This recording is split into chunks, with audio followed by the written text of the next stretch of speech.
नमस्कार दोस्तों, आइए जानते हैं आज मध्य प्रदेश की बड़ी खबरें। आज की पहली खबर है कि पहली बार एक ही राज्य की दो नदियां होंगी। लिंक शिप्रा नदी को प्रवाहमान बनाए रखने के लिए तैयार 614 करोड़ की सेवरखेड़ी सिलारखेड़ी परियोजना का सोमवार को सीएम मोहन यादव ने भूमि पूजन किया। इस मौके पर केंद्रीय जल शक्ति मंत्री सीआर पाटिल, प्रदेश के मंत्री तुलसी सिलावट भी थे। इससे पहले सीएम ने कान्ह क्लोज डक्ट परियोजना का निरीक्षण किया। इसके लिए वे करीब 100 फीट उतरकर टनल में पहुंचे। उन्होंने कहा, यह विश्व की पहली परियोजना है जिसमें एक ही प्रदेश की दो नदियों को जोड़ा जा रहा है। इसे सदियों तक लोग याद रखेंगे।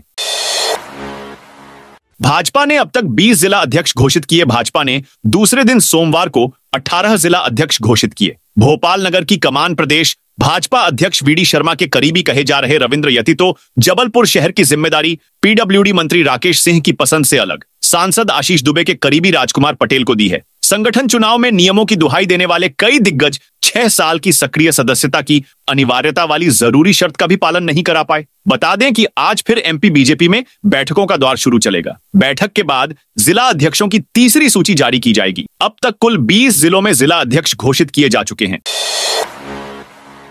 सीएम मोहन यादव ने किया एमपी में शराबबंदी पर ऐलान। उज्जैन और महेश्वर समेत 16 धार्मिक शहरों में एमपी की मोहन सरकार पूर्ण रूप से शराबबंदी करने जा रही। सीएम मोहन यादव ने इस संदर्भ का ऐलान किया है। बता दें कि एमपी में शराबबंदी का ऐलान करने से पहले सीएम मोहन यादव पूर्व मुख्यमंत्री उमा भारती से मिले थे। बता दें कि शराबबंदी के ऐलान के बीच मोहन सरकार नई शराब नीति में शराब सस्ती करने की भी तैयारी भी कर रही है। फरवरी 2025 से पहले आने वाली नई शराब नीति में ऐसा प्रावधान होगा जिसके मुताबिक उज्जैन और महेश्वर समेत 16 धार्मिक शहरों में शराबबंदी रहेगी। इसके बाद ऐसे शहरों की सीमा में नई दुकानें नहीं खुलेंगी। पुरानी दुकानों को बंद कराया जाएगा। बाहर से शराब लाकर बेचने वालों को सजा मिलेगी। 6 महीने के लिए फिर टला जनगणना का काम। मध्य प्रदेश में जनगणना का काम फिर से 6 महीने के लिए टाल दिया गया है। अब सरकार को 30 जून 2025 तक प्रशासनिक सीमाओं में बदलाव करने की अनुमति दी गई है। इसके बाद सीमाओं को फ्रीज कर रिपोर्ट केंद्र सरकार को भेजी जाएगी। जनगणना शुरू करने का फैसला केंद्रीय गृह मंत्रालय करेगा। जनगणना निदेशक भावना वालिम्बे ने बताया कि मुख्य सचिव को पत्र भेजा गया है। इसमें कहा गया है कि सरकार 30 जून 2025 तक जिलों, तहसीलों, गांवों, शहरों और अन्य प्रशासनिक इकाइयों की सीमाओं में बदलाव कर सकती है। इसके बाद रिपोर्ट जनगणना निदेशालय को भेजनी होगी। सिंगरौली में स्कूलों का समय बदला। सिंगरौली में भीषण ठंड को देखते हुए जिला कलेक्टर चंद्रशेखर शुक्ला ने स्कूली बच्चों के लिए राहत भरा फैसला लिया है। कलेक्टर के नए आदेश के अनुसार जिले के सभी स्कूलों में नर्सरी से लेकर 8वीं तक की कक्षाएं अब सुबह 10:30 से शुरू होंगी। यह आदेश सोमवार से लेकर 25 जनवरी तक प्रभावी रहेगा। कलेक्टर ने बताया कि जिले में मौसम लगातार प्रतिकूल बना हुआ है और ठंड अपनी चरम सीमा पर पहुंच गई है। उल्लेखनीय है कि भोपाल स्थित वल्लभ भवन मुख्यालय से भी इसी तरह के निर्देश जारी किए गए थे। एमपी के 32 जिलों को भारी पड़ेगा पश्चिमी विक्षोभ। बीते 2 दिनों से मध्य प्रदेश के कई जिलों में कोल्ड डे हो रहा है। इंदौर शहर में भी पश्चिमी विक्षोभ व चक्रवाती हवा के कारण अचानक से तापमान में गिरावट दर्ज हुई। मौसम विभाग के अनुसार 14 जनवरी रात से एक पश्चिमी विक्षोभ सक्रिय हो रहा है। इससे 15 जनवरी को जिले के कई स्थानों पर बारिश की संभावना रहेगी। तापमान में भी 2 दिन तक कमी दर्ज होने का अनुमान है। बीती रात से ही बादलों के साथ आई नमी से कोहरा छाने लगा। नमी के कारण घर की खिड़की, वाहनों के कांच पर ओस नजर आई। अचानक से ठंड भी बढ़ गई। सुबह कोहरा घना हो गया। मौसम विज्ञान केंद्र के वैज्ञानिकों के अनुसार मंगलवार को भी कोल्ड डे और घने कोहरे की संभावना रहेगी। पश्चिमी विक्षोभ के कारण आई नमी से यह स्थिति बन रही है। सोमवार रात हवा की रफ्तार 12 किलोमीटर प्रति घंटा रही। इसके बाद रफ्तार 10 किलोमीटर दर्ज की गई। इससे ठंडक बनी रही। अगले 24 घंटे के अंदर छतरपुर, पन्ना, सतना, मुरैना, पांढुर्णा, दतिया, विदिशा, भिंड, निवाड़ी, दमोह और नरसिंहपुर, ग्वालियर, छिंदवाड़ा, सागर, टीकमगढ़, सिवनी में गरज चमक के साथ बारिश की संभावना है। वहीं सिंगरौली, मैहर, दमोह, छतरपुर, पन्ना, कटनी, उमरिया, सतना, रीवा, अनूपपुर, डिंडोरी, पांढुर्णा, बैतूल मंडला, नरसिंहपुर और सिवनी में बारिश की संभावना बन रही है।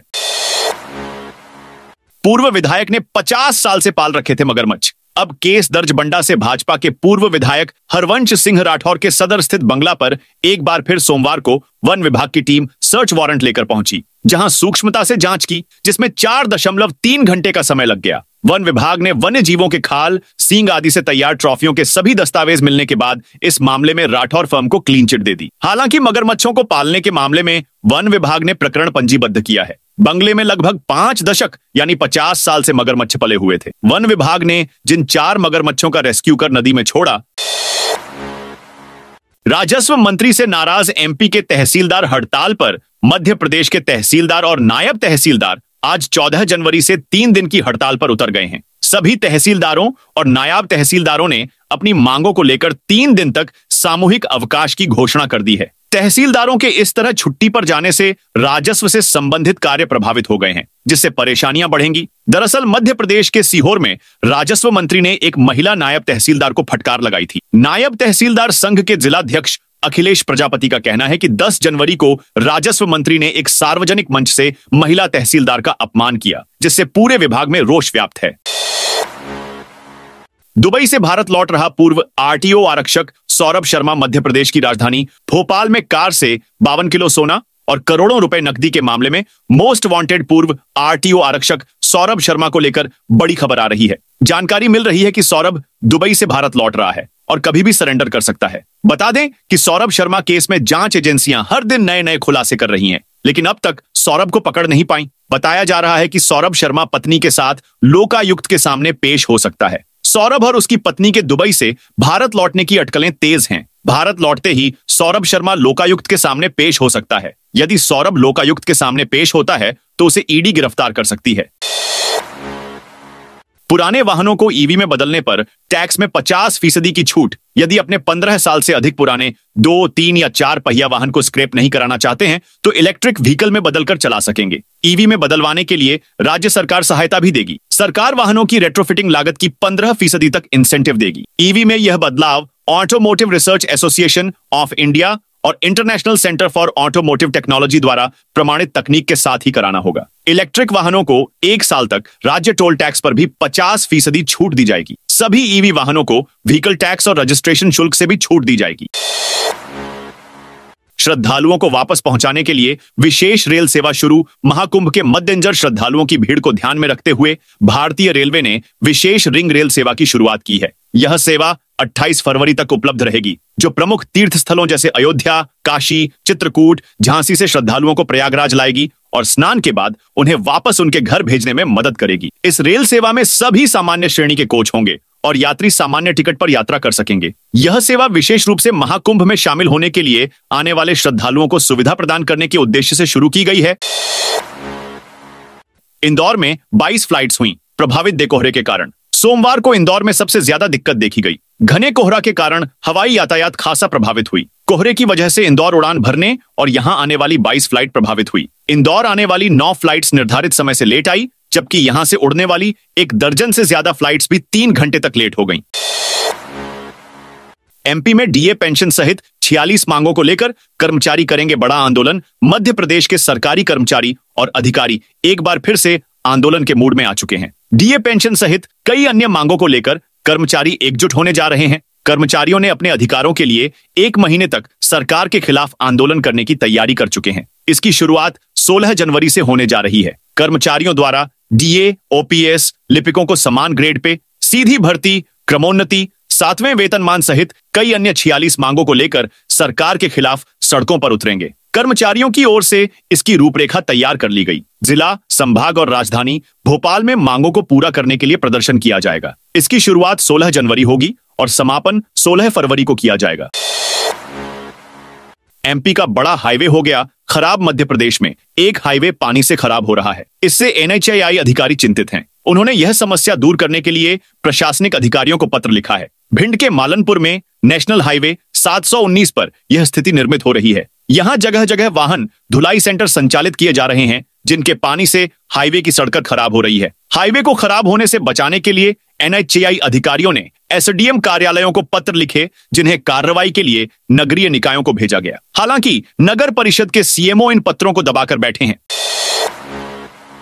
महाकुंभ के लिए जिले से 6 ट्रेनें, सभी में सीटें फुल। प्रयागराज में महाकुंभ 13 जनवरी से शुरू हो गया है। शाही स्नान के लिए यहां दूर दराज से लाखों की संख्या में श्रद्धालु पहुंचेंगे। संभाग से भी बड़ी संख्या में लोग प्रयागराज जाने की तैयारी में हैं। इसके लिए ट्रेनों में एडवांस रिजर्वेशन कराए जा रहे हैं। यही कारण है कि ट्रेनों में लंबी वेटिंग चल रही है। वहीं दूर दराज के गांव से लोग बस रिजर्व करा रहे हैं। शहडोल से प्रयागराज के लिए 2 साप्ताहिक व 2 नियमित ट्रेनें पहले से ही संचालित हो रही थीं। वहीं महाकुंभ के लिए रेलवे ने 2 स्पेशल ट्रेन अप एवं डाउन में चलाई हैं, जो दुर्ग से वाराणसी एवं बिलासपुर से वाराणसी के बीच चलेंगी। दोनों ट्रेनें शहडोल से होकर गुजरेंगी। इसके अलावा प्रयागराज के लिए 5 बसें प्रतिदिन संचालित हो रही हैं। एमपी में 80 फीट चौड़ी होंगी सड़कें। मध्य प्रदेश के इंदौर शहर में सरवटे से गंगवाल बस स्टैंड के बीच स्मार्ट सिटी प्रोजेक्ट की अधूरी सड़क अब पूरी होगी। नगर निगम ने श्योपुर की ठेकेदार कंपनी को 9 करोड़ में वर्क ऑर्डर दे दिया है। यह सड़क जवाहर मार्ग का विकल्प है, जो समानांतर चलेगी। दिन भर में 5 लाख से अधिक वाहन चालकों की राहत मिलेगी। 7 साल से इस महत्वपूर्ण सड़क का काम बंद था। नगर निगम ने सड़क का काम शुरू किया था। बाधक निर्माण हटाने और फंड की कमी से काम बंद हो गया, जबकि यह सड़क जवाहर मार्ग से गुजरने वाले वाहन चालकों के लिए सौगात से कम नहीं है। साथ ही शहर के दक्षिण पश्चिम हिस्से से बस व रेलवे स्टेशन जाने का अहम मार्ग भी है। इन दिनों यह मार्ग जर्जर होने से दिन भर जाम लगता है। मध्य प्रदेश के कई जिलों में शीतलहर का अलर्ट। उत्तरी हवा की दस्तक के साथ प्रदेश के ज्यादातर जिले शीतलहर की चपेट में हैं। सोमवार को भोपाल, नर्मदापुरम में कोल्ड डे तो इंदौर, उज्जैन व धार सीवियर कोल्ड डे की चपेट में रहा। चंबल, ग्वालियर, मालवा और विंध्य क्षेत्र में घना कोहरा रहा। इस बीच सर्दी के प्रकोप में 17 जनवरी को खंडवा जिले में कक्षा 1 से 8 तक स्कूलों की छुट्टियां कर दी गईं। हरदा में स्कूलें बंद रखने के आदेश दिए। शीतलहर की वजह से एक दिवसीय अवकाश घोषित तापमान में गिरावट और सर्द हवाओं को देखते हुए विद्यार्थियों के स्वास्थ्य पर प्रतिकूल प्रभाव की संभावना को देखते हुए नर्सरी से लेकर कक्षा 8वीं तक अवकाश घोषित किया है। इंदौर, भोपाल समेत कई जिलों में मकर संक्रांति और ठंड के कारण छुट्टी घोषित की गई है। जिला शिक्षा अधिकारी पीएस सोलंकी ने बताया कि मंगलवार को जिले की समस्त शासकीय और अशासकीय स्कूलों में अवकाश रहेगा। अशोकनगर में अवैध हूटर और सायरन पर पुलिस का एक्शन। अशोकनगर पुलिस ने वाहनों में अवैध रूप से लगाए गए हूटर और सायरन के खिलाफ कार्रवाई शुरू कर दी है। सोमवार रात को नए बस स्टैंड पर सूबेदार अजीत सिंह के नेतृत्व में टीम ने विशेष जांच अभियान चलाया। इस दौरान 2 वाहनों में अवैध हूटर और लाल नीली फ्लैशलाइट पाई गई। इंदौर में चाइनीज मांझे पर कार्रवाई। इंदौर में चाइनीज मांझे को लेकर पुलिस ने विभिन्न थानों में कार्रवाई की। जानकारी के अनुसार पुलिस ने रात के समय ग्राहक बनकर कुछ दुकानों पर दबिश दी, जिसके बाद 3 थानों में चाइनीज मांझे से संबंधित जानकारी सामने आई। सोने में 350 रुपए की तेजी। इंदौर सराफा बाजार में सोने की कीमतों में तेजी देखी गई। वैवाहिक सीजन के कारण ज्वेलर्स में सोने की मांग अधिक रही, जिसके चलते सोने का भाव 350 रुपए प्रति 10 ग्राम बढ़कर 88,100 रुपए प्रति 10 ग्राम तक पहुंच गया। शनिवार को सोना 69,750 रुपए पर बंद हुआ था। वहीं उज्जैन में सोना 80,300 रुपए प्रति 10 ग्राम और रतलाम में 69,850 रुपए प्रति 10 ग्राम के भाव पर बिक रहा था। विशेषज्ञों का मानना है कि आगामी दिनों में शादी के सीजन के कारण सोने की मांग और बढ़ सकती है।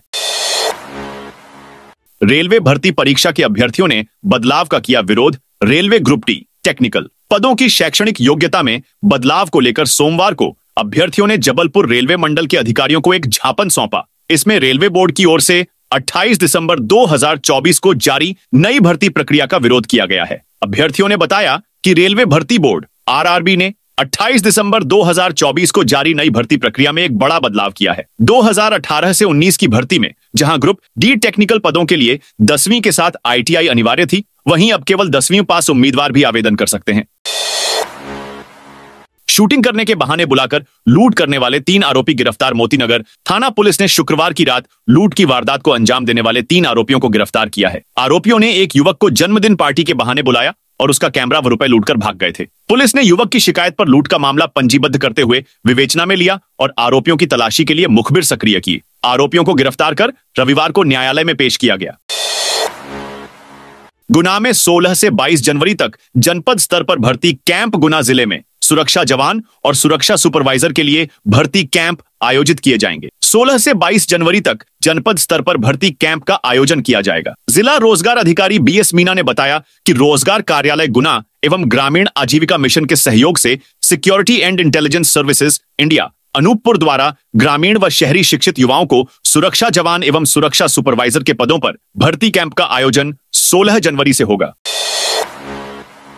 आवासीय अनुमति पर बना दिया 4 मंजिला अस्पताल भोपाल के अरेरा कॉलोनी स्थित फ्रैक्चर अस्पताल के खिलाफ मध्य प्रदेश हाईकोर्ट में जनहित याचिका दायर की गई है। याचिका में आरोप लगाया गया है कि अस्पताल के मालिकों ने आवासीय निर्माण की अनुमति लेकर कॉमर्शियल अस्पताल खड़ा कर दिया है। यह याचिका शिवसेना के प्रदेश उपाध्यक्ष शैलेंद्र बारी द्वारा दायर की गई है। मामले की सुनवाई 16 जनवरी को चीफ जस्टिस सुरेश कुमार कैथ की डिवीजन बेंच करेगी। तो दोस्तों, ये थी आज मध्य प्रदेश की बड़ी खबरें। आप इस वीडियो को कौन से जिले देख रहे हैं, उस जिले का नाम जरूर कमेंट में बताइए।